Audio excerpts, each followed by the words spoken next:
Facebook. Thank you guys for kind of just bearing with us. Hello to Facebook. Hello to YouTube.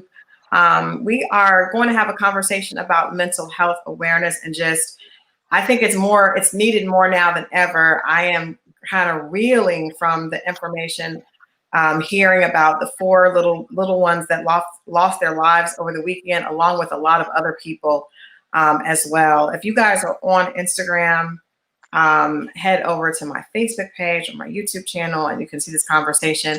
I'm not sure if Shamanda is going to be able to get on both. We're trying to kind of do a dual conversation here on just this is, you guys know July is minority. We're trying to kind of do a dual conversation here. It's gonna on just this is, you guys know July is minority. Oh, it has an echo. Yeah. You guys are on YouTube and Facebook. I think we'll get an echo if we do both. Yeah. Okay. Let's just do the first. Okay. Sorry guys. We were trying to get fancy and do both. And do YouTube and Facebook and Instagram, but we can have the conversation here and then maybe go back and do a shorter one on IG. First of all, good afternoon, beautiful. Hey, good afternoon. Congratulations on your book. It's amazing. Thank you. Congratulations on everything that you have going on. Thank you. I watch your posts, and you know how they say there's women that are part of your tribe that you may not know, kind of cheering you on. And I got to say that I'm definitely a part of that. I'm so proud of you. I love the fact that you continue to move forward. You continue to motivate others, and you just are not allowing anyone to put you in a box. And now, from being a mental health advocate, having degrees, now you're doing script writing and executive producing. I feel like it's all intertwined because it's a part of sharing our message and really taking all the things that you've learned and putting that with, sharing that with people so that you're able to share a message. So congratulations. You are like my kindred spirit and at heart. I'm so proud of you. Thank you so much. Yes, it's been a transition, I would say, leaving something I definitely created a career in, my health, education, everything. But like you said, it's very much intertwined. I didn't even know what cinema therapy was, but I found that out not too long ago. But it's basically creating films and TV series that are like educational tools for mental health. And I thought that's so perfect because I can step out of my role as a traditional therapist and create digital content that will actually reach more people versus me doing a one-on-one session or a group session with 12 people. I can create movies and films and TV series that millions of people can watch and learn from. So I'm excited about it. Well, I'm like I said, I'm proud. And I love the fact that so many people will wait until they are exactly where they are, and they try to make it seem like it was not a process, right? And so I appreciate your candor. That's what helps people when they see you making those strides and doing that. That's how you help people. So I'm so proud of you, and am a big fan already. Whatever help I can do, I'm definitely here. But for right now, I gotta tell you, I want to talk about the book. We've been doing affirmations every morning, but I want to ask you, as a therapist, we just learned that I believe 28 people were shot in Atlanta over the 4th of July holiday. 4 children that we know of, 4 African-American children lost their lives. 1 8-year-old little girl here, 3 other children around the country. There's such a heightened sense of violence, and just, people are on edge, people are scared, people are angry, and it culminated in, I don't think, as long as I've lived in Atlanta since 2005, I've ever heard of this many people being shot in a weekend. I just want to ask, what can we do? Because all of us, I'm just in, my spirits are low right now just hearing that, and I know other people are feeling the same. how can we as a community start to heal and just be able to deal with this so that we are able to stay positive? Like that doesn't seem, like a reality right now. Absolutely. I mean, there is no right answer for it because I mean, we just don't know. But I would think, coming together and talking about it, because I grew up in a small town where there was always violence. Mhm. And I think that someone would get shot one weekend and then 2 weeks later somebody else is getting shot, so it just kind of catapults, and nobody talked about it. So I Mhm. think getting together and having support group is really helpful right now. That's the only thing, because until we start to value our lives and really understand the impact that it's making and the trauma that it's creating, not just for um that direct family members, but it's vicarious trauma. Just hearing about it, right, is Yeah. impacting you. And Yeah. you may not know them personally, but it's impacting you because at the end of the day, you put yourself in their shoes. It could be your child, it could be your Mhm. niece, your nephew, and it's affecting all of us. And I think we need to come together and just really, I think just expressing your feelings and saying this is painful, this hurts, Yeah. getting that out and speaking that out is very important, definitely, because this been going on for so long, and until, like I said, we make up our mind as a community that we're not going to keep doing this, it's just, I don't Yeah. know. It is. And I think, again, this is Minority Mental Health Awareness Month. We have to have therapy. We have to start going to therapy and really addressing these things and how it's impacting us personally. Mhm. That's important. That was my next question. This is Minority Health Awareness Month, and I just want to ask you, as a mental health professional, what are some of the differences? Because it's like people are like, okay, May was just Mental Health Awareness Month. Why do you need a Minority Mental Health Awareness Month? What are the differences between the things that us specifically as African Americans are dealing with and things that others may be dealing with in a mental health space? Absolutely. Well, let me just say this. I just found this out. It's called BIPOC, I think, BIPOC, and it stands for Black, Indigenous People, and People of Color. So I'm challenging everybody to not say minority mental health and say BIPOC, which there's nothing minor about us, right? Right. And we talk about words, right? I am challenging myself and everybody. Let's not even use the word minority anymore. Let's Mhm. people of color. That's what we are. We are Right. such a vast people, and we don't need to even speak that into existence, right? But we have our own unique set of challenges and struggles as Mhm. people. And so this month is really dedicated to addressing those specific challenges where racism, biases, discrimination on the job,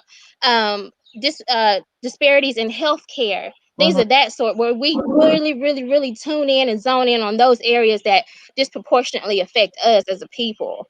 Okay. Okay. And also, I think bringing awareness that there needs to be more people of color therapists, Mhm. because it is so different. I've had multiple therapists. Mhm. I advocate that every therapist needs their own therapist. I've had a white therapist before and I've had a black therapist, all right? And they both were excellent therapists, but I would tell you, sitting across from an older black woman was so empowering to me, for her to affirm me and speak life into me. Mhm. And this was coming from another black woman. That was what I needed. And I think when getting across to someone who doesn't look like you and maybe don't come from your background, there's a disconnect. Mhm. And if Mhm. you're bringing up situations and challenges in terms of like racism and things of that sort, if you even feel comfortable bringing them up to Right. this person who Right. doesn't look like you, and there's a disconnect, it may minimize them. They tend to minimize it. Well, you think maybe if you would have done this, or maybe you said it in a different tone, or maybe you should wear your hair differently, whatever. We need people to affirm us. Most of the time, that's going to come from someone who looks like you and walks like you and lives in your communities. Absolutely, absolutely. I too have been to multiple therapists. Well, I've had three, and the first one, and Mhm. the funny thing about it, I think that they were all good for me at different times in my life.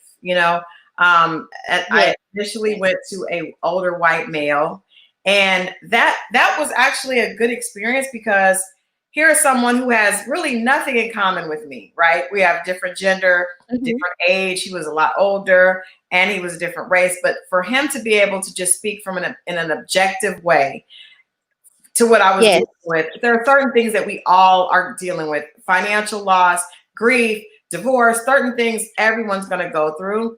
And it was good to hear someone that was from a total different sphere in life be able to say things that I needed to hear at that time.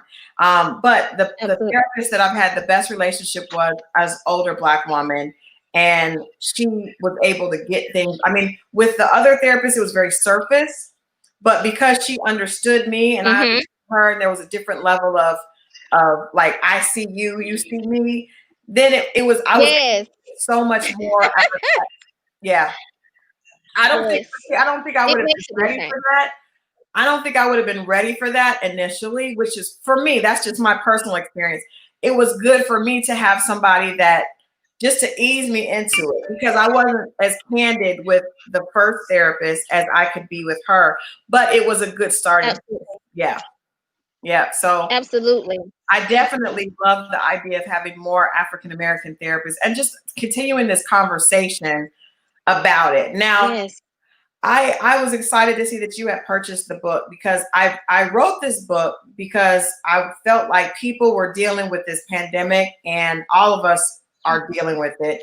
And people kind of feel like sometimes when things are going on around them that are negative or are just uncertain, we tend to get off, right? And you start to get anxiety. And so the book was really created to keep you focused on the things that are important. Not to say, I definitely don't mean it to be like, what you hear on the news and all that's not important, but I think it's important for you to stay locked in to your personal goals, your personal beliefs, that kind of thing. So from your perspective, how do you see that being able to, because I'm not saying that is, if you definitely need to go to therapy and all that stuff on top of everything else. But I think this is a way to kind of build a mental immunity, is what I call it, to make you, if you start your day with positivity and put positivity in your spirit, then you'll be in that place when negative things start to kind of come at you. How do you kind of Yes, absolutely. Well, as a therapist, I have we use what we call tools. We pull stuff out of our toolbox, whether that's recommending clients to do workouts or yoga or meditation. And affirmations have always been one of my tools that I use, not just for myself, but my clients. And so I think I put a post up the first day. The timing was so impeccable because as you know, I'm launching my crowdfunding campaign tomorrow to film my first movie.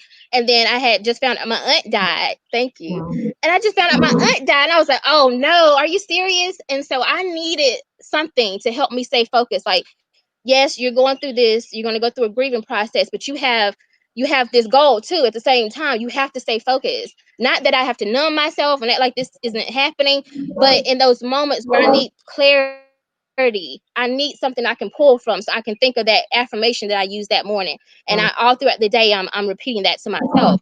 And it's so imperative that we have that. What we call them positive self-talk statements. Nobody even knows you're saying it. It's in your own mind. It's something you're doing with yourself. You could be driving in the car, working out, whatever, but you're constantly repeating these, and it really works. It's really helpful, and we need it. We need it. It's so much going on. We have to have something. Absolutely. And I think that's I saw your post and I was like, wow, I appreciate that you supporting, but I think that's the key. It's not that when we all, death is a part of life, unfortunately. Yes. Pain is a part of life. Heartbreak, financial troubles are part of life. And it's definitely not to negate those feelings, but you do have to remain focused, because that's the way that you deal with it. Otherwise, when those things come at you, it can throw you totally off. It can throw you totally off. I've gone through a situation in my life where I did not have the mental tools. And I think the important thing is the affirmations that you do. I started doing those years ago. That you need to do all the time, like not just when things are rough. Like, oh no, when things are rough, we're good with doing a vision board and writing all this stuff down, but you don't really test what you know or how much faith you have or how strong you are mentally when things are good. So you can't just do them during the bad times. You have to do them all the time so that you build up that resistance. And I think that separates, the book is called How to Win When Shit Happens. It separates the winners from the losers, because I feel like people that are, it's not about how much money you have or what family you come from, or it's about your mindset, and if you allow things to get you off, then you will never be able to win. You'll always be you'll always be going with whatever life throws your way, and if that's the case right now during this pandemic, it's a wrap. It's a wrap. You might as well just lay it on down and just, because we don't know, and we open up and we're closing down, so it's just very chaotic right now. We don't know what's going to happen tomorrow, next week. Everything is just chaotic. It really is. So you have to have something that keeps you balanced and focused and on a positive. And it's going to waver throughout the day, because you could be fine 1 hour and then later on, like this afternoon, you feel like, oh my God, I don't know. But then you could pick that tool back up and remind yourself of that affirmation. So that's why it's so powerful. It's so simple, but it's so powerful at the same time. And today's was like on the mark. I thought about me back to when I remember the day I brought my daughter home. I was 19. I had a 1-year-old, and I brought my baby home from the hospital. And here I was, 19, high school dropout. I didn't have any family support. I didn't even have a career. I didn't have anything I planned at all. I just had these 2 children sitting in front of me in the living room. And I thought, oh my God, what have I done? What am I going to do?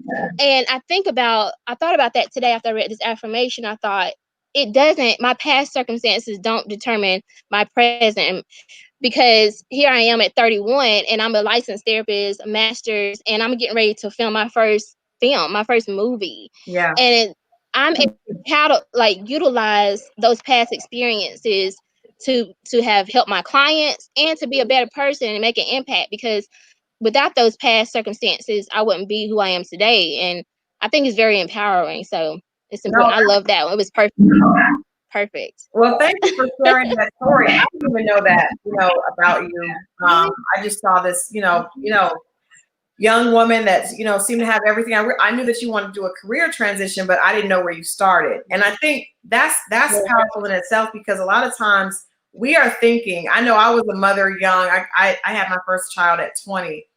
And I remember thinking, I think I shared that this morning on my live, people would look at me and I assumed that they knew I was a young mother, and I assumed that they had all these negative stereotypes about me. After I went through divorce, I was like, oh my God, I'm a stereotypical single Black mom that I didn't ever want to be. Yes. I was putting that, because I believed that, I was putting that out, and other people were responding to that, where if I hadn't believed that about myself, they wouldn't have been picking up on it either. You know what I mean? I was the one walking around with this guilt and this feeling of not being enough. And so I think that is a powerful thing. If what you believe is truly what your result, what results you will see.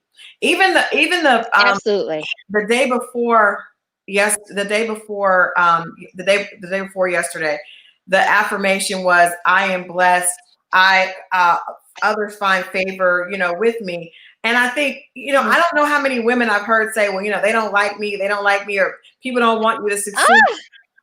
And I'm like, you know what? That's not the case. You're bringing that into your reality. Think about, I can't tell you how many people that I'm not even personally close with, have bought the book, have supported, that I support. If you walk around with the belief that other people don't want to see you win, you're creating this negative story for yourself, Yes, that is so. Oh my! Like I said, this whole week of doing these affirmations, oh my God, they were so timely, because here I am about to do this crowdfunding campaign. I'm gonna be honest, I don't like asking people for stuff. Right. So, I'm like, oh my God, the stereotype that Black people don't support, and they're not gonna donate and all that. And I'm like, oh my God, but I can't think like that. I have to believe that this process, this what I'm doing is so much bigger than me. It's not even about me, and I'm removing myself away because God, the universe knows that it's all about making an impact and really, really, really bringing visibility and promoting and counseling in the Black community. So if I remove I feel and I believe that they will support this because of what it stands for and what it's about and the impact. So that was so timely. And I thought about that, like, okay, Shamanda, but that doesn't have to be the reality. That doesn't have to be the reality. Your reality is whatever you believe it is. And we're going to speak positivity over your campaign. I definitely, I think every African American has heard that statement that we don't support each other, but we reject that. We reject that. Yes. You are a Black woman that has supported me. I'm a Black woman that's supporting you, and we are not the anomaly. We are the norm. We believe that we are the norm in our community. Right. We're going to speak that out. If you guys, I want you to let people know how they can support the project. So let them know where they can go and find more information. Absolutely. So the crowdfunding campaign goes live tomorrow at about 11 a.m. And the link is woundedhealerfilm.com. Okay. And it's been launched on Seed and Spark, which is a film crowdfunding campaign that is really focused on inclusion and diversity in the really helping independent filmmakers that are people of color or different backgrounds really start promoting and creating productions in TV and film so that we can be represented in TV and media and share our stories and our narrative. So I'm very excited about it. It's based off or inspired by my memoir, Wounded Healer. And it's all about mental illness and mental health and therapy for Black people and Black families and healing and forgiveness. And it's so empowering. I love it. I'm excited about it. I love that. Well, please, you guys, please www.woundedhealer.com. I'll put that in the comments and put up a post tomorrow to remind people to check that out. And remember, this is life, and achieving your goals is a marathon. It's not a sprint. And I know sometimes when we don't get exactly the response that we want immediately, we tend to go off into a negative or a place of anxiety. And I just want to remind people that no matter what, I've even felt like that dealing with the book. I had a friend like, well, how many did you sell the first day? And I'm like, it is not about that. It's not about that. It's my God, yes. I know. Yeah, ongoing. So we're definitely going to support you. Congratulations. Keep doing what you're doing. The things that you just mentioned are so important. I think forgiving oneself for not knowing, for not having the information, for early mistakes. People that I'm around that are very successful, they don't spend a lot of time beating themselves up. I spend a lot of years beating myself up, and that's not a winner's mentality. So forgiveness, going to therapy, moving forward in spite of, and realizing that you are the master of your future. Thank you so much, Shamanda, for joining me today and for reading the book. Thank you. Any last minute that you could give people if they don't have a therapist and they're having issues dealing with some of the images that they're seeing right now on television with social media and things like that? I mean, first thing I'm going to say is disconnect, like literally disconnect. Don't be on Facebook and social media watching every video that comes up of another Black man, Black woman being killed or Black child. You don't have to watch it. You already know it's going to happen. So don't do that to yourself. I mean, and also, of course, utilizing the fact that therapy doesn't come in just the typical traditional form anymore. You can do Skype sessions. There's text messaging. You can have someone come to your home. Obviously, you want to protect yourself during COVID, but there's so many different avenues. I would say journaling, writing out your thoughts. You want to be able to reflect back to where you were during this time. I think that will be so empowering to you if you look back next year when you read back over your journal and say, you know what, I made it through that pandemic. Look how strong and resilient I am. Like that's impactful, and it's very therapeutic as well. So try to disconnect from what's going on and surround yourself with positive people. So that's important. Absolutely. Well, thank you so much for that, you guys. Great tips. Disconnect. journaling, and of course other forms of therapy, virtual. I know there's text. I know that I think a friend of mine was doing the texting with someone, because sometimes you just need someone that's objective to listen. So great feedback. And you guys, please go support www.woundedhealerfilm.com. Thank you, Shamanda. Thank you so much. Thank you. We'll talk See you guys later. Bye-bye. Bye.